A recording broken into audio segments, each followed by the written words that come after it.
Franck, passionné de chasse sous-marine ainsi que de chaudronnerie. Donc, dans le cadre de la chaudronnerie, j'ai réalisé des moules de rotomoulage pour l'industrie plasturgie. Et j'ai allié les deux activités, les deux passions, on va dire, pour faire et concevoir une balise de chasse sous-marine et aussi de plongée bouteille et autres activités marines. Le but étant de localiser et repérer un point GPS en mer avec aisance. Voilà. Donc c'est ni plus ni moins qu'une balise en mer avec quelques petites spécificités. Donc elle est ronde par rapport à nos bidons carrés qu'on utilisait autrefois qui faisaient beaucoup de bruit quand ça se déroulait en mer. Elle a une forme un petit peu de bobine de fil pour faciliter l'enroulement du fil et aussi pour éviter qu'il se déroule trop facilement. On a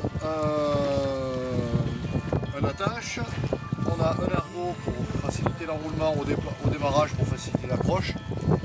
On a 3 mètres de sando, ensuite on a de la drisse fluo pour bien avoir pour faciliter la visu lors de la descente et le repérage.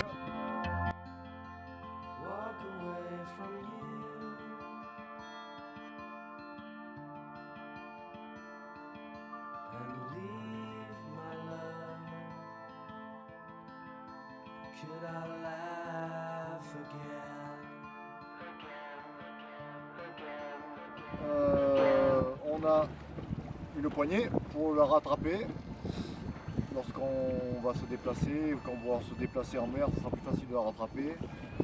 On a un plomb d'1,5 kg plastifié pour éviter qu'il s'abîme dans les cailloux, dans les fonds sous-marins.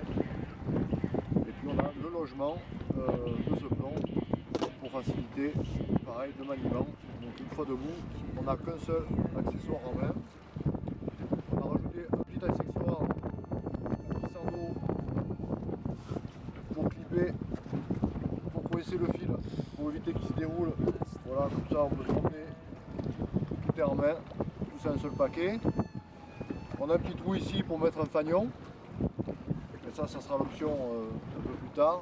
Et on a en projet aussi de mettre un stickers avec la croix de Saint-André pour qu'en même temps ça fasse un petit peu organe de sécurité. Vous pouvez trouver cette bouée en vente sur internet, sur le site, vous tapez balise Géomère et vous devriez trouver ça facilement. Donc on la vend en entier et on vend aussi des accessoires.